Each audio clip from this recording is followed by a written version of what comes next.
Assalamualaikum warahmatullahi wabarakatuh. Selamat pagi semuanya. Nama saya Steven Yohendri Putrawansyah dari kelas MJ1D reguler pagi. Pada kali ini saya akan menjelaskan tentang komponen-komponen penyusun komputer. Perangkat keras hardware. Hardware merupakan perangkat keras yang kasat mata dan memiliki wujud fisik yang dapat diraba. Hardware pada komputer sendiri bisa dibagi lagi menjadi 4 bagian, yaitu input device, output device, processing device, dan storage device. Input device. Input komputer atau input device merupakan perangkat keras yang berfungsi untuk memasukkan suatu data dan perintah ke dalam suatu sistem komputer. Alat ini tidak bisa bekerja dengan fungsinya tanpa adanya suatu software yang menjadi pendukungnya. Dalam masalah input ini, terdapat dua jenis input yang harus Anda ketahui. 1. Input langsung merupakan alat input komputer yang langsung bisa diproses tanpa harus ada konfigurasi terlebih dahulu, seperti keyboard dan mouse. 2. Input tidak langsung merupakan suatu alat input komputer yang sebelum digunakan harus melewati suatu proses tertentu seperti hard disk atau bahkan flash disk. Lalu output device. Output device atau perangkat keluaran adalah sebuah komponen perangkat yang merupakan bagian dari personal komputer.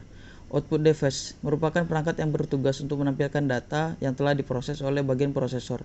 Sebelumnya, data diambil oleh perangkat masukan atau input device. Keberadaan dari output device atau perangkat keluaran sangatlah penting karena termasuk dalam perangkat primer untuk berjalannya sebuah personal komputer.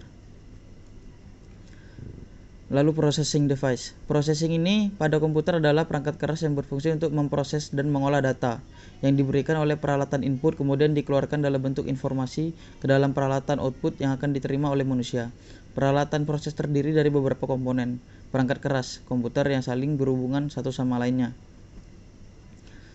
Lalu storage device atau tempat penyimpanan. Storage device atau bisa disebut dengan sebagai perangkat penyimpanan, media penyimpanan atau penyimpanan digital adalah ragam jenis perangkat keras penyimpanan yang dapat memuat berbagai informasi digital atau data digital, baik yang bersifat sementara maupun permanen.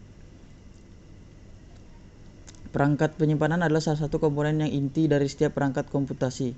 Storage device dapat menyimpan hampir seluruh data aplikasi di komputer, tak terkecuali sebagai media backup data untuk firmware perangkat keras. Storage device tersedia dalam berbagai kapasitas dan bentuk tergantung pada kebutuhan dan jenis perangkat yang mendasarinya. Misal pada perangkat komputer standar memiliki beberapa perangkat penyimpanan, termasuk RAM, cache, dan hard disk, serta mungkin memiliki optical drive, disk drive, dan perangkat penyimpanan dalam bentuk USB disk drive yang terhubung secara eksternal. Lalu kita masuk ke komponen-komponen penyusun komputer hardware. Yang pertama itu motherboard. Motherboard atau mainboard adalah papan sirkuit tempat berbagai komponen elektronik atau komponen komputer lainnya saling terhubung, seperti prosesor, video card, sound card, hard disk, dan lainnya. Motherboard berfungsi untuk menghubungkan setiap komponen-komponen tersebut agar bisa saling berkomunikasi satu sama lain. Setiap motherboard memiliki spesifikasi masing-masing. Spesifikasi seperti prosesor apa yang didukungnya dan beberapa kapasitas RAM maksimal yang didukung oleh motherboard. Motherboard itu sendiri terbagi menjadi 4 yang sering digunakan.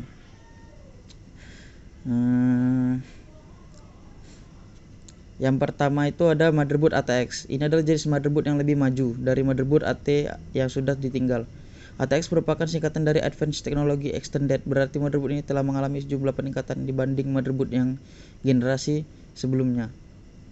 Lalu ada motherboard micro ATX. Seperti namanya, motherboard satu ini memiliki ukuran yang lebih kecil dari dimensi motherboard ATX, yaitu 9,6 kali 9,6 inci atau 24,4 kali 24,4 cm. Meskipun demikian, ada beberapa pabrikan yang membuat motherboard micro ATX yang lebih kecil, yaitu 9,6 kali 8,1 inci atau 24,4 kali 20,6 cm, tergantung pada slot dan port yang disertakan. Lalu ada mini ATX. Motherboard mini ATX ini adalah motherboard yang sangat kecil dengan dimensi hanya sekitar 6,7 kali 6,7 inci atau 17 kali 17 cm. Meskipun demikian, motherboard mini ini mampu menyediakan semua fitur dasar yang terdapat dalam motherboard berukuran besar. Lalu yang terakhir ada motherboard eATX. Ini adalah motherboard terbesar di antara semua motherboard yang dibahas di sini, yaitu berukuran 12 kali 10,9 inci atau 30,5 kali 27,7 cm. Ukuran yang cukup besar tersebut karena motherboard ini menawarkan lebih banyak slot DIMM, sehingga pengguna bisa menambah lebih banyak memorinya. Ini berikut adalah penampakan dari motherboard.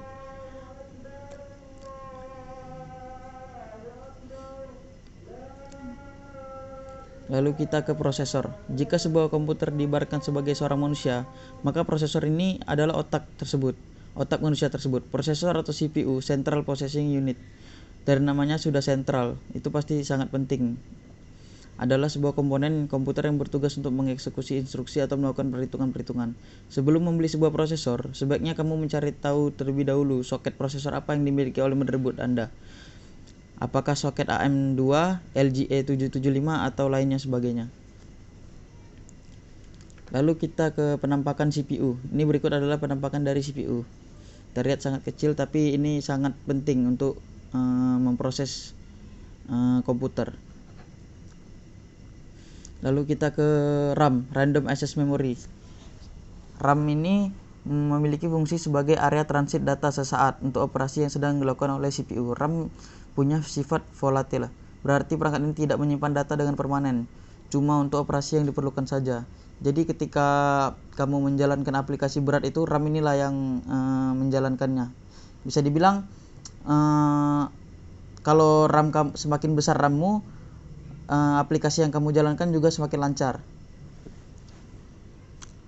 Kapasitas RAM pada PC beraneka ragam. Beberapa di antaranya adalah 256 MB, MB, 512 MB, 1024 MB atau 1 GB, 2048 MB atau 2 GB dan lainnya. Seperti prosesor, sebelum membeli RAM sebaiknya juga mencari tahu dulu soket RAM apa yang dimiliki motherboard, apakah DDR1, DDR2 atau DDR3. Berikut adalah penampakan dari RAM. Di sini juga terlihat ada tipe RAM ya, SDRAM, DDR2, DDR3. Lalu kita ke VGA, Video Graphics Array. VGA card merupakan bagian komputer yang berperan untuk menampilkan output proses ke monitor. Tanpa VGA card, layar komputer tidak akan menampilkan apa-apa alias blank. VGA card sendiri ada yang berupa slot tambahan ataupun bawaan, production motherboard atau disebut VGA onboard. Bagian-bagiannya antara lain terdiri dari memori dan kipas sebagai pendingin. Fungsinya sama, yaitu menampilkan teks dan gambar ke monitor. Kipas dibutuhkan untuk mendinginkan komponen VGA card yang panas, karena bagian ini bekerja cukup berat setiap saat. Slot video card pada motherboard juga berbeda-beda pada setiap motherboardnya.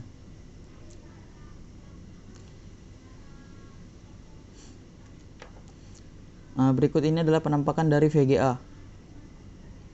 Terlihat ada kipas untuk pendingin dari VGA tersebut. Lalu kita ke sound card. Sound card adalah salah satu perangkat keras komputer yang berfungsi utamanya sebagai pengolah data untuk audio atau suara ya. Audio atau suara yang muncul melalui speaker atau headset pada komputer atau laptop Anda. Hasil olahan data sound card. Jika Anda mengaktifkan aplikasi multimedia pada komputer, namun tidak keluar suara atau audionya, maka bisa dibilang ada masalah dengan sound card-nya. Sound card ini terhubung ke komputer melalui slot ISA atau PCI pada motherboard. Namun seiring dengan perkembangan zaman dan kebutuhan teknologi, sound card memiliki slot USB atau ditancapkan di soket biasa disebut sound card eksternal. Berikut adalah penampakan sound card internal atau yang terpasang di dalam dan eksternal yang terpasang dari luar. Lalu kita ke hard disk. Hard disk adalah tempat penyimpanan data konvensional yang bekerja secara mekanik. Semakin besar kapasitas hard disk, maka semakin besar kapasitas hard disk, semakin banyak pula data-data yang dapat Anda simpan di komputer Anda. Satuan kapasitas hard disk adalah byte. Saat ini kapasitas hard disk di pasaran bervariasi mulai dari 250 GB, 500 GB, 1 TB hingga 3 TB. Fungsi dari hard disk adalah sebagai tempat penyimpanan data. Nah, kalau kalian mau beli yang 3 TB itu auto banyak lah nyimpannya pasti. Ini berikut adalah penampakan hard disk. Ya, yang saya ambil ini gambarnya harddisk yang 1 terabyte ya.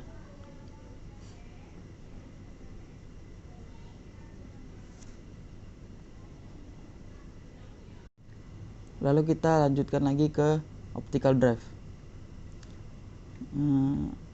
Optical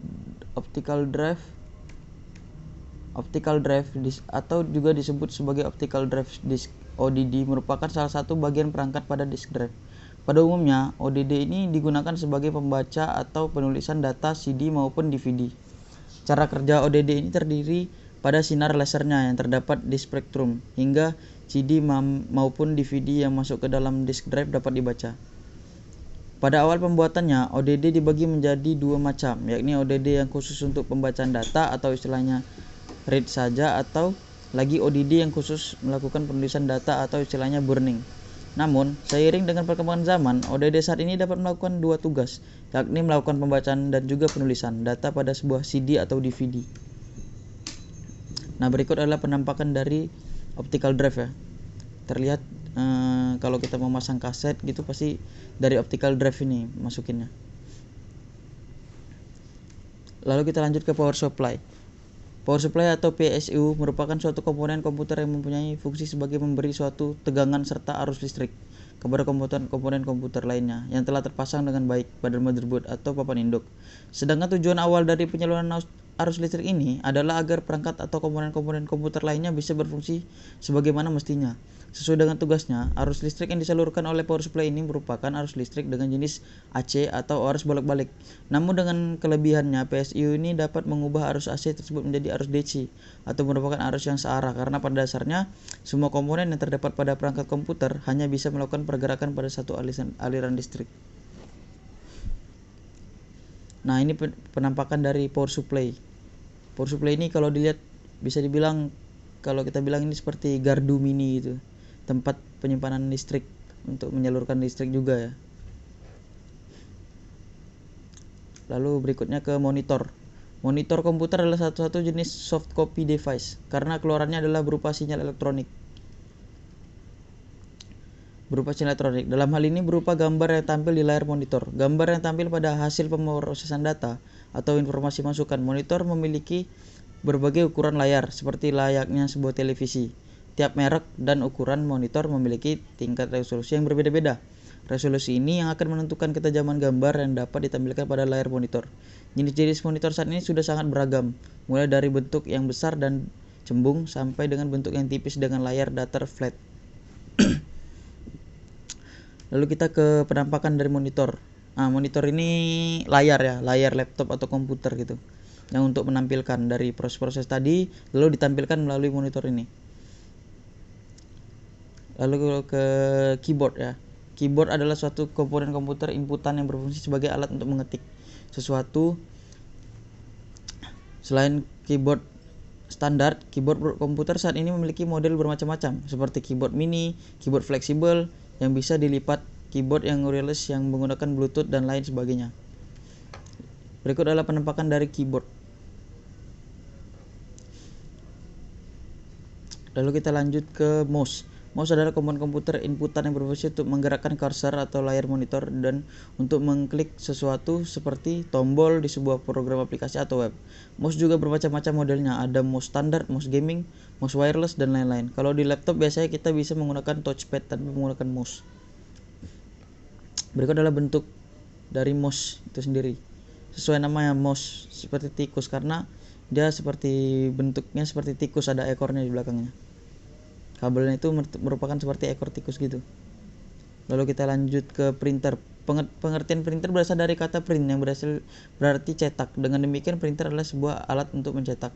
Dalam dunia komputer, printer termasuk perangkat peripheral atau output yang menjanjikan presentasi tulisan atau grafis pada sebuah kertas atau media semacamnya. Desain printer komputer pertama kali dibuat secara mekanik pada abad ke-19, sedangkan printer elektronik pertama dibuat oleh Epson dengan nama AP101. Perusahaan Jepang itu merilisnya pada tahun 1968. Berikut adalah penampakan dari printer itu. Oh ya, printer juga terbagi dari beberapa macam printer.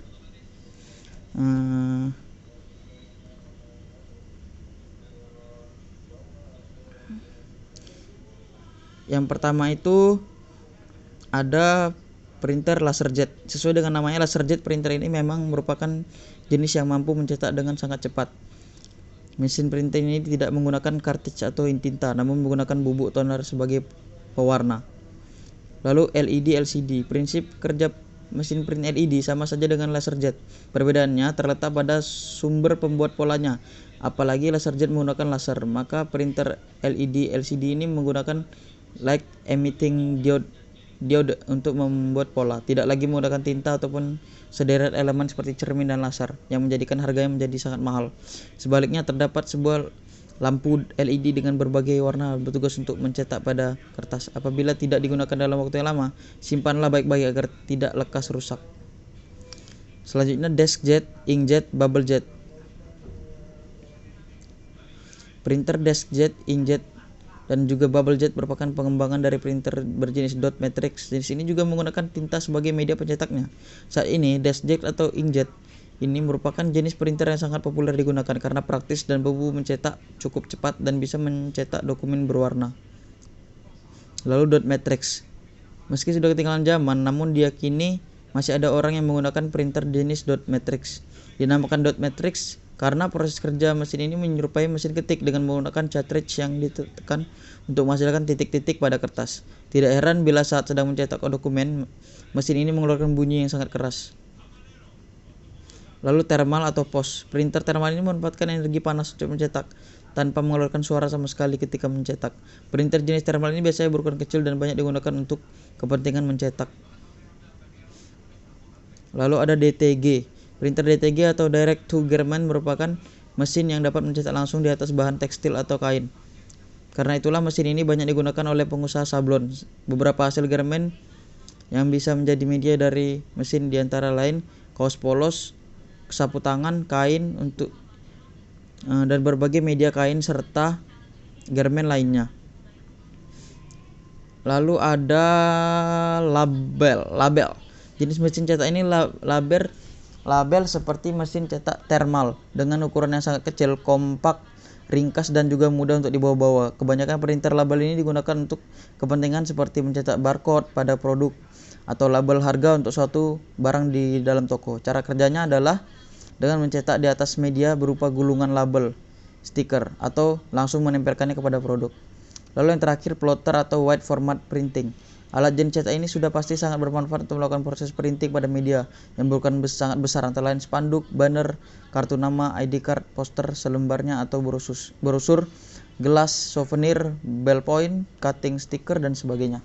Jadi kalau kita lihat kayak baliho besar, kayak ya seperti era sekarang pilkada itu dicetak dengan plotter atau wide format printing.